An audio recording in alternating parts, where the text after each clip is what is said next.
that be like, we're not even together, but I want you to do my nails. I want you to do this and I want you to do that. Remember? And I was thinking about it and I was like, and I bet we're going to have a happy ending too. Mm-hmm. And it doesn't feel good to hear it this way, but it's prostitution. It is. Whether it's a payment right here and then we're going to do it right here in the car, or I want you to get me all these services or things and then I'm going to bust it wide open. It's still prostitution. Mm-hmm. It's a transaction. And what people don't understand is that leads to transactionary love, supposedly. Mm-hmm. Like if you do this, then I'll do that. Mm-hmm. If you do this, then I'll do that. But that's not the arrangement you want. Mm-hmm. You want this man to love you for you, be there for you, cherish you for you. But the only time he got to enjoy you is if he did something for you.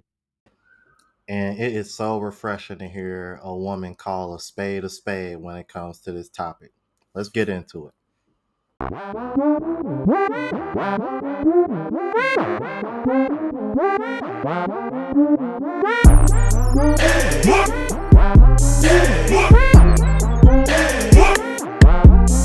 What's going on YouTube? It's your boy Rome back with another video. If you're new to the platform, welcome to the tribe. By the end of this video, hope you subscribe. Not wasting any more time, let's go ahead and jump into the next video. It sounded like to me he love bombed her. I'ma you good, I'ma love on you good, I'ma take you shopping, I'ma give you all the things that you were taught a man is supposed to give you. To the love bombing thing, right? Because it is a thing. It's definitely a thing. But I wouldn't just say the love bombing. I would actually say the gestures. If a person out here love bombing you, spending all this bread on you, doing all of these extravagant things, having standards of your own would make you at least pause and say, hey, where is this coming from? And where is this going? Out loud to that person. Like, why are you doing all of these things? I'm not saying this in a way that I don't appreciate them. I'm just saying you doing a lot pretty early. And we ain't even really locked in like that. And you know what? This is probably going to be an unpopular opinion, but men need to look out for this when it comes to women as well, because if it's one thing that I do know is that if a woman is love bombing you, 9 times out of 10 is because she's trying to lock you down way faster than you probably want to. And she's trying to move a lot faster than you want to. So in my opinion, I think that can go both ways because I've experienced that as well. Fellas, y'all probably experienced it too. But you know, if you disagree, hey, you ain't gonna get no pushback from me. Let's keep it moving. Where are the men that actually care about emotional connection? Like, where are the men that actually want to build something with their person? Like, where? Who's going to tell her? Who is going to tell her that for the past decade, women have trained men into being less emotionally connected? And what do I mean by that? It means that women on one hand will say they want an emotionally in tune man that doesn't go for physical attraction, but the moment that he shows any emotion or any vulnerability, he's shut down or given the silent treatment, or he's misdirected and it's used against him later on. And what she's really trying to say is that she wants a man to be emotionally in tune with her, but her not to be emotionally connected with him. It's a one-sided ask 9 times out of 10. It just doesn't make sense. And I'm at the point where maybe it's my age that women can say that they want somebody emotionally connected to them, but then they don't allow a space for men to be emotionally vulnerable with them.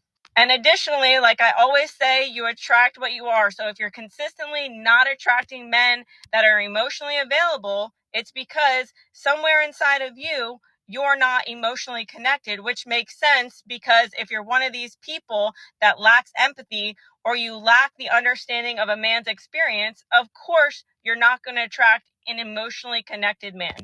Okay, bye. Those men are still out there. They have just gotten cold because y'all spend more time worrying about how much a man spends on you and correlating that with his masculinity and his leadership versus all the other intangible things that y'all claim that y'all desire in men. But when it comes to intangibles, I'm going to save that for an episode because I came across a clip that I think is very important that I want to share with you guys. Anyway, on to the next clip.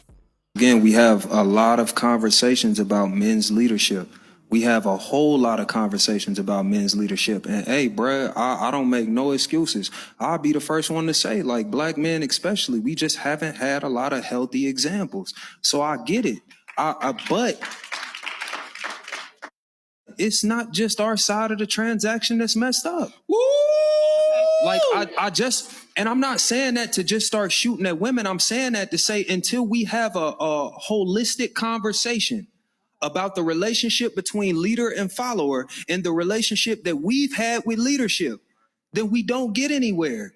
We don't. We just make it about men again and again and again. And it's like, all right, cool. If we bad leaders, bet, let's roll with that. Let's live inside that narrative.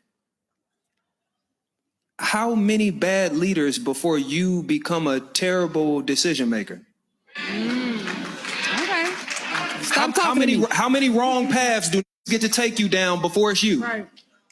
Before you realize that, hey, maybe I should only travel on paved roads. Come on. Right? Maybe I should check to see if he got a license before I jump in the car with him. Right. Maybe I should see if he got motion in his own life before I start to invest anything. Like, at what point do we talk about that? Can I ask something? Why do women have such a hard time following men's lead when in reality women are followers by nature? And the funny thing is that women keep proving this time and time again that women are followers.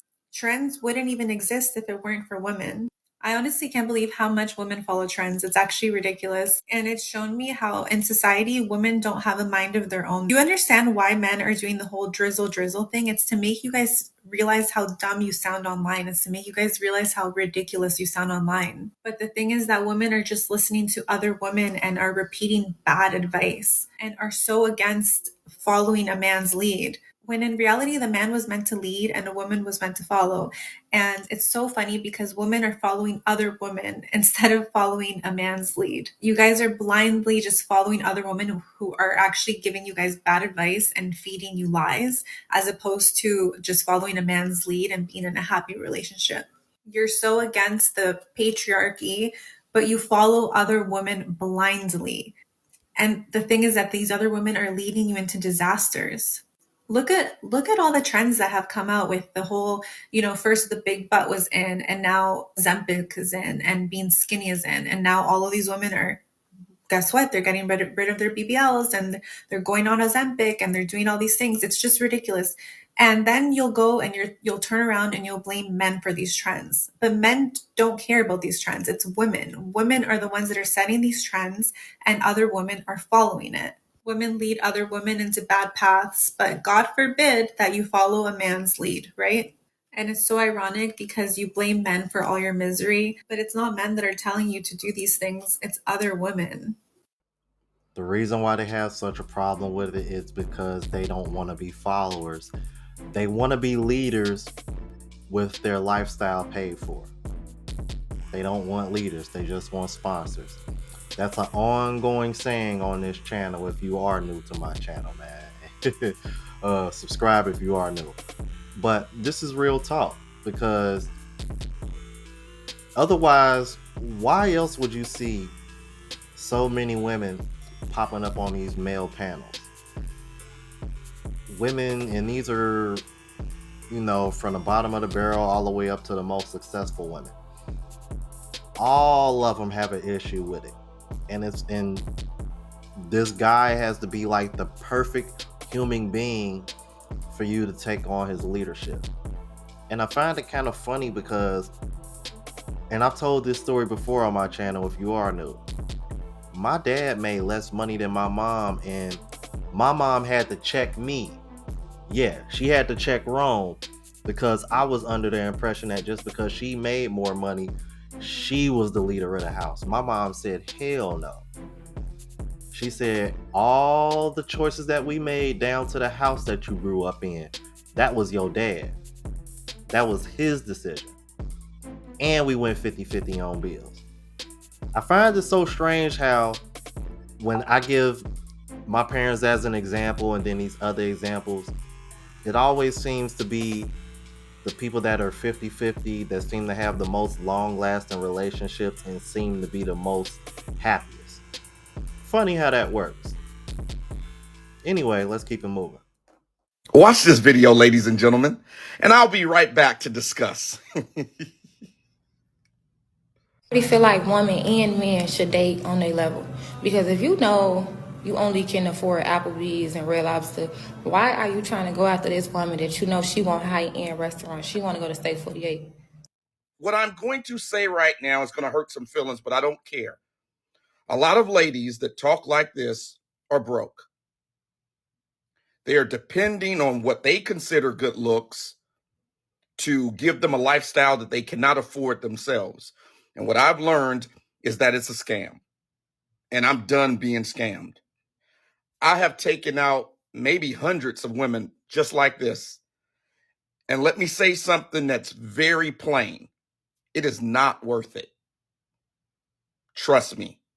There is no value that you're going to gain by taking someone to Steak 48 versus going on a date that doesn't cost much money or little money at all.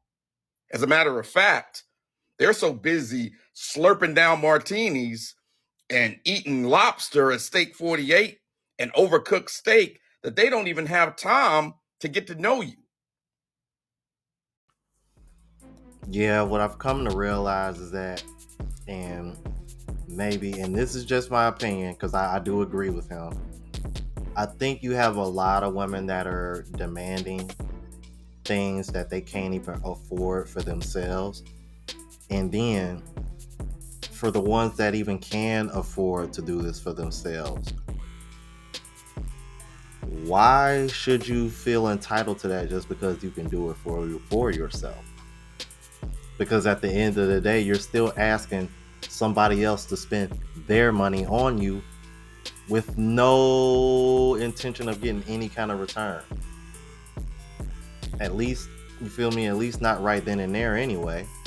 But like I said, brothers, if y'all started feeling entitled to a woman's box the same way these women feel entitled to your money and all these extravagant gates right out the gate before y'all even are locked in, these women would be just as much of an uproar and they will be just as upset and they will be over here pushing back just as much as men are pushing back when it comes to this topic.